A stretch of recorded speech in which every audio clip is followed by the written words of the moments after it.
ምዛም ለገጽታ ግንባታ ብሎ የሚያረጋቸው እርምጃዎች ከምንም በላይ እየፈራረሰ መሆኑን የሚያሳዩ ናቸውና ለኢትዮጵያ ሕዝብ መጪው ጊዜ ተስፋ እንደሆነ በልበ ሙሉነት መናገር ይቻላል። እንደ ወደ ኢዜማ ጉዳይ እንምጣ። ያሬድ ኢዜማ አጀንዳዎቹን ለምክክር ኮሚሽኑ አቅርቧል የሚል ዜና ሰምተን ነበር።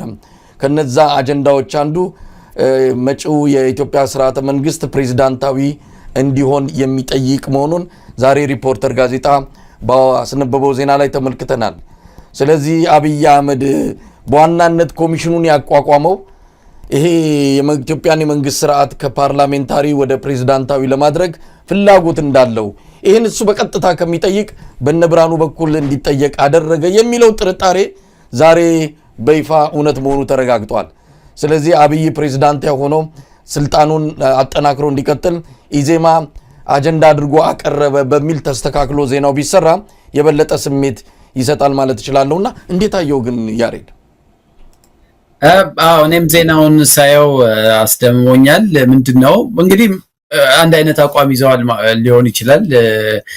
ኢዜማዎች ፕሬዚደንሻል የሆነ ወይም የፕሬዝዳንታዊ መንግስት መዋቅር መኖር ጥቅሙ ምን እንደሆነ ቀድሞውም ከህዝብ ጋር በዚህ ጉዳይ ላይ ውይይት ከፍተው ማወቃቸውን ምንም እኔ ወይ አመለጠኝ ዜና ካለ እንትን አደርጋለሁ፣ ግን ፕሮሞት አድርገውት በዚህ ርዕስ ላይ ውይይት ሲያደርጉም ሰምቼ አላቅም እና ይሄንን ቀጥታ እንግዲህ ለምክክር ኮሚሽኑ እንደ አጀንዳ እንዲያዝ አድርገዋል። ግን ከነሱ በፊት በቅርብ ጊዜ በአብይ ይሄ ፓርላማ እንደዚህ አሁን ባለበት ሁኔታ አይቀጥልም፣ ይዘቱንም አወቃቀሩንም ሁሉንም ቀይረን ሌላ ፎርማት ያለው ፓርላማ ነው የሚኖረው የሚል ፍንጭ ሁሉ ሰጥቶ ነበር። እንግዲህ የሚደጋገፍ ሐሳብ ከዛ በፊትም የፕሬዝዳንታዊ የሆነ የመንግስት አወቃቀር ለብልጽግናም ጭምር እንደሚያዋጣው አይነት ምልክት የሚሰጡ መረጃዎች አብይም ወደዛ አይነት መንገድ እየሄደ እንደሆነ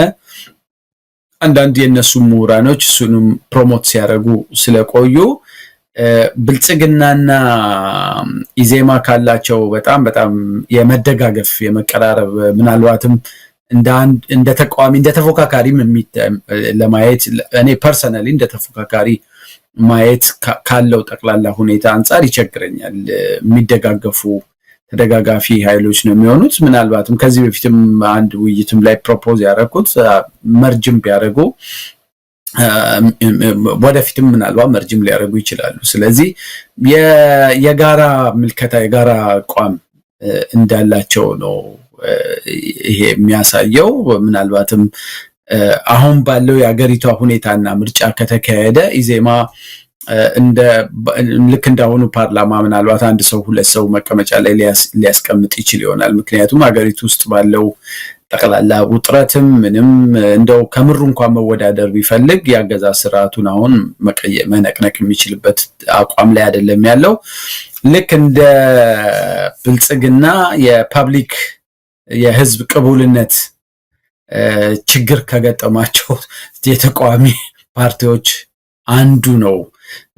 የድርጅቱ ቁልፍ የሚባሉ አመራሮች ሲወጡ ራሱ ለህዝብ የተናገሯቸውን ነገሮች እንደነ አንዱዓለም አራጌ ስለ ዳንኤል ሽበሺ ሌሎቹንም ብዙ ሰዎች መጥቀስ ይቻላል እና ሲወጡ ቁልፍ አመራር ላይ የነበሩ ሰዎች ይሄ ድርጅት ካገዛዝ ስርዓቱ መለየት የምንችልበት ምንም አይነት እንትን ላይ አይደለም ስላሉ ብዙም አላስገረመኝም። ትልቁ ነገር ብልጽግና የአገሪቷን ቀጣይ ፖለቲካ ይዞ እንዲቀጥል በደንብ ወገባቸውን ታጥቀው ፕሮፌሰር ብርሃኑ ጨምሮ አብዛኛዎቹ ሰዎች እዛ አካባቢ ያሉት ስለሚሰሩ የተደጋጋፊ የሆነ ነገር ነው ያለው። የዚህ የናሽናል ዲያሎግ ኮሚሽኑ ላይ ራሱ ሌሎች ፓርቲዎች ያነሷቸው የነበሩትን ሲሪየስ የሆኑ ኮንሰርኖች ኢዜማ ብዙም ሲያነሳ ሰምቼ አላቅም። ያገዛዝ ስርዓቱ የሚፈጽማቸው ትላልቅ ግድፈቶች ላይ በመደገፍ ነው ሲቆሙ የምታያቸው። ስለዚህ የስም ለውጥ ካልሆነ በስተቀር እኔ ክሪቲካል ሰፖርተርም አይደሉም፣ በቃ ሰፖርተር ናቸው። የድጋፍ ድርጅት አድርጌ ነው እኔ የምወስዳቸው። ስለዚህ ብልጽግናን የሚያጠናክረውን ነገር ከማድረግ ወደኋላ አይሉም። ይሄኛውም አሁን ያቀረቡት አጀንዳ ተደጋጋፊ አቋማቸውን ማሳያ ይመስለኛል። እንደው ያሬድ ነገሩ በጣም አስገራሚ ስለሆነብኝ ነው። ምክንያቱም ብርሃኑ ነጋ ከ2-3 ዓመት በፊት ጀምሮ ነው ፕሬዚዳንታዊ እንግዲህ አብይ አህመድ ሊያደርግ ያሰበውን በእንደነዚህ አይነት ሰዎች በፖለቲካውም ሆነ በተለያዩ የሙያ ዘርፎች ትንሽ ከፍ ያለ ቦታ ስም አላቸው የሚባሉ ሰዎች ላይ ሄዶ ጆሮአቸው ጋር ሹክ ይላል። እነሱ ደግሞ ያንን ያዛምቱታል። ደጋፊዎቻቸው ባገኙት መዋቅር ባገኙት መድረክ ላይ በቃ ፕሬዚዳንታዊ ሊሆን ነው፣ በቃ ክልልን ሊያጠፋ ነው። እንደዚህ አይነት ነገር ነው አብይ አህመድ ነው የሚናገረው። ፍላጎቱን ይነግራቸዋል። ከሱ መጣ እንዳይባል ብርሃኑ ነጋ ይህንን አጀንዳ ውስጥ ለውስጥ ይፋዊ ባልሆነ ግን እዚህ ድረስ መጥቶ ለደጋፊዎቹ ጭምር ሰብስቦ ነግሯቸዋል። እዚህ ላሉት አሁንም ድረስ በሱ አምነው ለዘለቁት ታማኝ ደጋፊዎቹ የገለጸላቸው ፕሬዚዳንታዊ ይሆናል ጠብቁ አለ። ምንድነው ፕሬዚዳንታዊ በመሆን የኢትዮጵያ በሽታ ይፈወሳል? እስቲ ይሁን እንደው ብርሃኑ በዛ ደረጃ ነው አንድ ተቃዋሚ መምጣ ኢትዮጵያ ውስጥ አላላውስ ያለ ህዝቡን መውጫ መግቢያ ያሳጣ የሰላም ጉዳይ እዛ ላይ አብሮ መስራትም ካለበት አብሮ ሰርቶ የኢትዮጵያ ህዝብ እፎይ እንዲል ማድረግ ሲገባው በአብይ አህመድ ዜማ እየሰከረና እየደነሰ እንደው ተቃዋሚ ነኝ ብሎ አደባባይ መውጣቱ ከምንም በላይ ከብልጽግና በላይ የኢዜማ ጉዳት ነው ኢትዮጵያ ላይ። ምክንያቱም ብርሃኑ ነጋ ነው በኢትዮጵያ ፖለቲካ ላይ ያለው ድርሻ ይታወቃል። አምነውት ደግሞ ከዳር እስከ ዳር ድርጅቱ እውነትም የዜግነት ፖለቲካ ይከተላል ብለው አብረው ትንሽ እንትን ያሉ ሰዎችም አሉ። ለነዛ ሰዎች ክብር ለኢትዮጵያ ህዝብ ክብር ሲል የተወሰነ ነገሮችን በቁርጠኝነት ያደርጋል ተብሎ ተስፋ ሲደረግበትም ነበር። ግን ያ ሁሉ ጠፍቶ አሁን እንደው ቀደም ሲል አንተ እንደው አንድ ፓርቲ ቢሆኑ የሚል ነገር አነሳ። ቤኒሻንጉል ላይ አንድ ፓርቲ የተቃዋሚ ፓርቲ ሙሉ በሙሉ ብልጽግና መሆኑን በፊርማ አረጋግጠው ከዚህ በኋላ ተቃዋሚ አይደለም ከብልጽግና ጋር ተዋድጃለሁ አለ። እንደዛ ይሻል ነበረ። በይፋ ከብልጽግና ጋር ተዋደናል፣ ልዩነት የለንም። ከብልጽግና በላይ ብልጽግና ሆኖ የሚጮሁት ደግሞ እነሱ ናቸው። በቅርቡ ግርማ ሰይፉ የኮሪደር ልማቱ ድህነትን አጠፋ እንጂ ደሃን አላጠፋም ብሎ በአደባባይ እኔን ግንባር ያድርጎ ብሎ ተናግሯል። ይሄ ብልጽግናዎችም በዚህ ደረጃ በዚህ ቶን አልተናገሩም፣ በዚህ ድምጸት። ስለዚህ ኢዜማ ምንድን ነው? ለምንድን ነው የኢትዮጵያን ህዝብ ንቃተ ህሊና የሚፈታተነው? ለምንድን ነው አሁንም የተቃዋሚ ካባ ለብሶ እንደ ተቃዋሚ እየተወነ መቀጠል የሚፈልገው?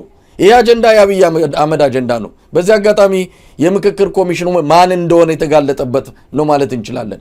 ይህ ምክክር ኮሚሽኑ ዋና ዓላማው የአብይን አህመድ መንግስት ፕሬዝዳንታዊ አድርጎ የሥራ ዘመኑን አብቅቶ ወደ የቤታቸው መመለስ ነው። ይህንን ሊያስፈጽሙ ነው እየሰሩ ያሉት እንጂ ኢትዮጵያ ውስጥ ሰላም ለማምጣት ኢትዮጵያ ውስጥ ምክክር ለማምጣት ኢትዮጵያ ውስጥ ውይይት ለማስፈን አይደለም። አየናቸው። ባለፈውም አብይ አህመድ እነሱ መጡ ቀሩም ያመጣናቸው እኮ እንዲደግፉን እንጂ እንዲያፈርሱን አይደለም ብለው በግልጽ የምክክር ኮሚሽኑን ሚናና ተግባር ደበላልቆ የብልጽግና ንግስና አስፈጻሚ ምንድነው ንግስና አመቻች አድርጎ ያቀረበበትን መንገድ ነው የሰማ ነው። ስለዚህ ብዙ አካላት እየተጋለጡ በመጨረሻ ማን እንደሆኑ እርቃናቸው እየተጋለጠ የመጣበት ሁኔታ ነው ያለውና ኢዜማ ለምን ግልጹን አይናገርም? ከዚህ በኋላ እኔ ተቃዋሚ አይደለሁም ከብልጽግና ጋር ውህደት ማድረግ አለብን፣ ምንም የምንለይበት ነገር የለም፣ ብልጽግና እስካለ ድረስ ነው እኛም ኢትዮጵያ ውስጥ መንቀሳቀስ የምንችለው። ስለዚህ ብልጽግና ነን ብለው መምጣት ቢችሉ አንድ ነገር ነው።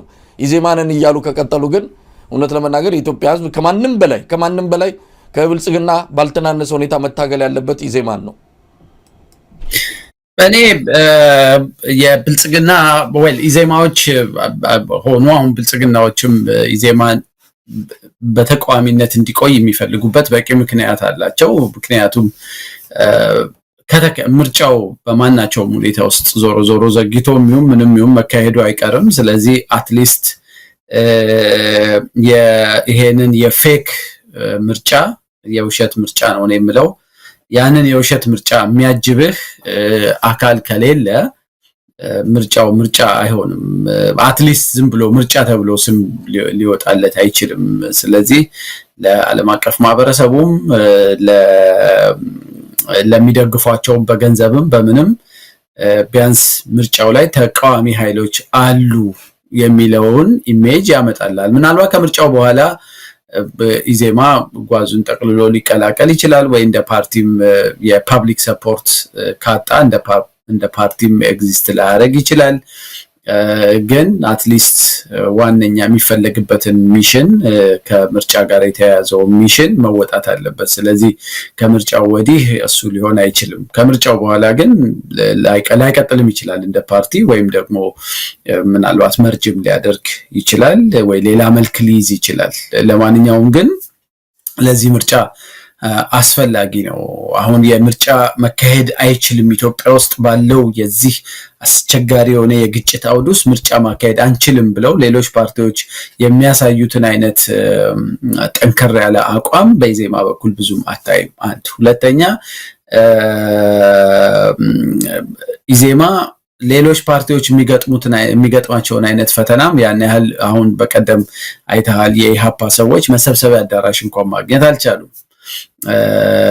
በየሆቴሎች ማስፈራሪያ ዛቻ እየደረሰባቸው ምርጫ ቦርድ ለይስሙላ ደብዳቤ ይጽፋል። የአዲስ አበባ መስተዳድር ከለከለ እንዳይባል የውሸት ደብዳቤ ይጽፋል።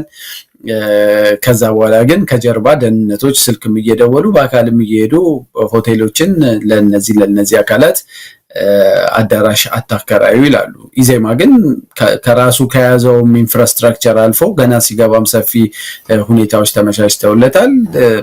በአገዛዝ ስርዓቱ በብዙ መንገድ እንደሚደገፍ ይታወቃል። እንኳን ኢዜማ የድሮ እናንተ የምትሰሩበት ግንቦት ሰባት በባለቤትነት ይዞት የነበረው ኢሳት ራሱ በጠቅላይ ሚኒስትር ቢሮ እንደሚደገፍ ይታወቃል እና በብዙ መንገድ በእነሱ ድጋፍ ካሉበት ህንፃ አመቺ ሁኔታ አንስቶ በብዙ መንገድ ዶክተር ብርሃኑ ከጠቅላይ ሚኒስትሩ ጋር ባለው ፕሮፌሰር ብርሃኑ ካለው ቅርበት አንጻር ድጋፍ ይሰጣቸዋል። ግን አሁን አትሊስት ይሄንን ወቅት ማሳለፍ ስላለባቸው it is too early መርጅ ለማድረግ ለዚህ ለምርጫው ድራማ አይመችም። ስለዚህ ይሄን ምርጫ ለማሳለፍ የግድ የኢዜማ አይነት አክት የሚያደርግ ፓርቲ ይኖራል። ግን በጣም በእርግጠኝነት የምናገረው የኢትዮጵያ ህዝብ ምን እንደሆነ በደንብ ያወቀ ይመስለኛል። አይ ቲንክ ይሄንን ነገር in black and white ከይሉንታም ከምንም ወጥተው እነዚህን ችግሮች ፊት ለፊት መነጋገር ያስፈልጋል እና ትልቅ ታኮ ነው የሆነው ለብልጽግና እንዳይንገዳገድም ምንም እንዳይል ድጋፍ በተለያዩ መንገዶች የሚያደርጉት ድጋፍ እንዳለ ሆኖ በሚዲያ በፕሮፓጋንዳ ጭምር ድጋፍ የሚሰጡ ሰዎች ናቸው እዛ አካባቢ ያሉት ኢንክሉዲንግ ኢሳት። ስለዚህ እኔ አንድ ኢንተርቪው ኢሳት ላይ ጠንከር ያለ እዛ አዲስ አበባ ሆኜ ሲሪየስ የሆነ ትችት መንግስት ላይ በሚሰሩ የሰብአዊ መብት ጥሰቶች በተፈጸሙባቸው ጉዳዮች ላይ ጠንከር ያለ ውይይት አንድ ጋዜጠኛ ጋብዞኝ ካደረኩ በኋላ ያ ጋዜጠኛ እኔን ኢንተርቪው በማድረጉ ከኢሳት ተባረዋል። ለእንዴት ያሬድን ጋብዘህ በዚህ ደረጃ መንግስትን ታስተቻለህ ተብዬን የተባረርኩት ብሏል። ከዛ በኋላ እንደዚህ አይነት ጠንከር ያለ መንግስት ላይ ትችት የሚፈጽሙ ሰዎች እንኳን አይቀርቡበትም። ይሄንን ከጀርባ የሚሰሩት ያው እነ ፕሮፌሰር ብርሃኑ ነጋ ናቸው። ያሬድ የኢሳት ነገር ያው በኢሳት በተነሳ ቁጥር ስለሚመለከተን በተወሰነ ደረጃ ውስጣችን ይሰበራል። ያን የመሰለ ለኢትዮጵያ ትግል ትልቅ አስተዋጽኦ ያደረገ ተቋም ብርሃኑ ነጋ ኪስ ውስጥ ይዞት ገብቶ የአብይ አህመድ መጫወቻ ማድረጉ ያሳዝናል። ከምንም በላይ የብሔራዊ ቴሌቪዥኖች ላይ አብይ የሚቆጣጠራቸው ኢትዮጵያ ቴሌቪዥን ነፋና ላይ እንኳን የሌለ የሥራ ቅጥር ነው ያለው። በአማርኛ አፉን የፈታ ሰው ስራ እድል አያገኝም። አማርኛ ሁለተኛ ቋንቋ መሆን አለበት እዛ ተቋም ውስጥ ስራ ለማግኘት። ምክንያቱም አማርኛ የመጀመሪያ አፍ የፈታበት ከሆነ ከአማራ ጋር ትያያዛለህ፣ የፋኖን ትግል ትደግፋለህ ተብሎ ስለሚጠረጠር በፍጹም ቅጥር እንኳን ሲቀጠር አማርኛ አፍ መፍቻ የሆነ ሰው የሚቀጠርበት ሁኔታ የለም። እንዲህ አይነት ተቋም ሆኗል ኢሳት። ያሳዝናል። ምናለ ስሙን በቀየሩት። እንዲህ አይነቱን ነገር ስንሰማ እስከ ጥፍራችን ድረስ ነው በቁጭት የሚነዝረን። ለማንኛውም እንደው በአጋጣሚ ስላነሳ ሆኖ የምክክር ኮሚሽኑን በዚህ አጋጣሚ የምትለው ነገር ካለ ምክክር ኮሚሽኑ አሁንም ተስፋ አልቆረጠም። ሰውየው ፕሮፌሰር መስፍን አርአያ ያሳዝናል። እውነት ለመናገር በተደጋጋሚ የተገለጸላቸው አሁን እንኳን መባነን የቻሉ አይደሉም። አሁን በዚህ ባለቀ ሰዓት እንኳን ታጣቂዎች በቀይ መስቀልና በቀይ ጨረቃ አማካይነት ከለላ ተሰጥቷቸው ይምጡ ይላሉ። የሞተ ዘመድ የላቸውም። እርም የሚያወጡበት ሁኔታ ቢኖር የተሻለ ይሆን ነበረ። እንዲህ አይነት ነገር እንዴት ይነገራቸው? በምን ቋንቋ ይነገራቸው? አሁንም ያንኑ ለቅሶ መልሶ መላልሶ ማላዘን ነው የሆነው እሳቸው ጋር። አብይ አህመድ ቁርጡን ነገራቸው። ምን ፈልጋችሁ እኮ እኛ እንድታጠናክሩ እንጂ ሌላ ነገር አይደለም፣ ብትመጡም እኛ እንቀጥላለን አይነት ነገር ከተናገረ በኋላ በማግስቱ በገዛ ፈቃዳቸው ስልጣናቸውን ይለቃሉ ብዬ ነበር። ግን ያ ሞራል የላቸውም። እውነትም ዝም ብሎ በትምህርት ዓለም አለፉ፣ እድሜም ገፋ እንጂ ለነገ ትውልድ የሚሆን ነገር ለመስራት አቅምም ፍላጎትም እንደሌላቸው የተረጋገጠበት ነው። ለማንኛውም እሳቸው የሚመሩት ተቋም የከሸፈ ተቋም ነው። ካፈጣጠሩ ጀምሮ አሁን የበለጠ ምን አይነት ተቋም እንደሆነ ግልጹ ለኢትዮጵያ ሕዝብ የታወቀበት መሆኑን መናገር ይቻላል። ያሬድ እኔ የብሔራዊ ምክክር ተቋሙ ገና ከተመሰረተም ጀምሮ ነው ሪዘርቬሽን የነበረኝ። የህግ ያቋቋመው አዋጅ ድራፍት ሲደረግ ጭምር ኮንሰልቴሽን ሚቲንጎች ላይ የመሳተፍ እድል ነበረኝ። ከዛም ህጉም ከተቋቋመ በኋላ ኮሚሽነሮቹ ሲመረጡ የፌዴሬሽን ምክር ቤት እዛው አዳራሽ ውስጥ ተገኝቼ የነበረውን ድራማ የአፈጉባኤው የተወካዮች ምክር ቤት አፈጉባኤ ያደረጉትን ነገር እዛው ተከታትያለሁ። በኋላም ደግሞ ኮንሰልቴሽን ራሳቸው ጠርተው እንደውም አንድ ነገር ማስታውሰው ኮንሰልቴሽን ጠርተው ሆቴል ውስጥ ውይይት ሲደረግ ምሁራኖች ባሉበት አሁን ለእስር የተዳረገው ታዬ ደንዳ ያኔ የሰላም ሚኒስትር ነው። የሰላም ሚኒስትር ሆኖ መጥቶ እዛ አዳራሽ ውስጥ ፊት ለፊት ተቀምጦ ድል ሲሰጠው አንድ ጥያቄ ነበር የጠየቃቸው። ጥርስ የሌለው ኮሚሽን፣ እሱ የመንግስት ሰው ነው፣ የመንግስት ሚኒስተር ነው። ይሄ ሁሉ ወንጀል፣ ይሄ ሁሉ የሰብአዊ መብት ጥሰት በተፈጸመበት ሀገር ውይይት ፋሲሊቴት ማድረግና አጀንዳ መሰብሰብ የሚል አጀንዳ ጉዳይ ብቻ ይዛችሁ ኮሚሽን ሆናችሁ መቀጠላችሁ ምንድነው ፋይዳው? እውነት እንዲወጣ፣ ፍትህ እንዲገኝ፣ አካውንታቢሊቲ እንዲኖር የሚያረግ ስልጣን መንግስት የኔ መንግስት እኔ ያለውበት መንግስት ሳይሰጣችሁ ስልጣናችን እቺ ብቻ ነች ካላችሁ ምንድነው እናንተ አጀንዳ መሰብሰባችሁ ምን ልታረጉት ነው? በኋላ በህዝብ መካከል ውይይት ስላረጋችሁ ምንድነው ፋይዳው ብሎ እዛው እኔ አይ ቲንክ ይሄ ሪከርድ የተደረገ ነገር ነው። ታዬ ደንዳ ገና እንግዲህ የዛሬ ስንት ዓመት ማለት ነው ገና ተቋቁመው ህዝብ ማማከር በጀመሩበት የመጀመሪያው ስብሰባ በሰነዶቻቸው ላይ ገና የስትራቴጂክ ፕላን እና አክሽን ፕላናችንን ድራፍት አድርገናል ብለው እሱ ላይ ነው ሊያወያዩን የጠሩንና አንድ አዲስ አበባ ትልቅ ሆቴል ውስጥ ታዬ ደንዳ እኔም ያነሳዋቸው ጥያቄዎች ነበሩ። ማንዴታችሁ የተሟላ አይደለም፣ በዚህ ማንዴት የትም ልትሄዱ አትችሉም፣ ምንድነው ፋይዳው? 3 ዓመቱም ሲያልቅ ሊጨምሩላችሁ ይችላሉ፣ ግን ምንም ልትሰሩ አትችሉም ነበረ። ግን ታዬ ደግሞ በጣም ቦልድ ሆኖ የመንግስት እኔ በጣም ነው የደነገ ሚኒስትር ሆኖ ግን ስላላመነበት ፕሮሰሱን ክሊር ጥያቄ አቅርቦላቸው ነበርና ኢት ዋስ ክሊር አብይ ጫና ስለነበረበት ከተለያየ ቦታ ትራንዚሽናል ጀስቲስ ያስፈልጋል፣ ምን ይላል፣ ምን እንደዚህ ነው፣ ምክክር ያስፈልጋል፣ ብሔራዊ ውይይት ያስፈልጋል የሚሉ ጫናዎች ስለነበሩበት የቀጣዩ ምርጫ እስኪመጣ ይሄኛው አሁን የፊታችን የሚመጣው ምርጫ እስኪመጣ ድረስ ማህበረሰቡን ይዞ የሚያጃጅልበት በየቦታው የሚነሱ ጥያቄዎችን ለማስተንፈስም ፕሮሰሱን ልክ ሪል ፕሮሰስ ኢንጌጅት አንተ እኮ እዚህ የናሽናል ዲያሎጉ ላይ እኮ የፈሰሰው ገንዘብ ልነግርህ አልችልም። ኮሚሽኑን ለማቋቋም ብቻ አይደለም፣ በዚህ ኮሚሽን ዙሪያ የተደረገ ውይይት ብዛት፣ አዲስ አበባ ውስጥ የተደረገ ወርክሾፕ፣ የተደረገ ትሬኒንግ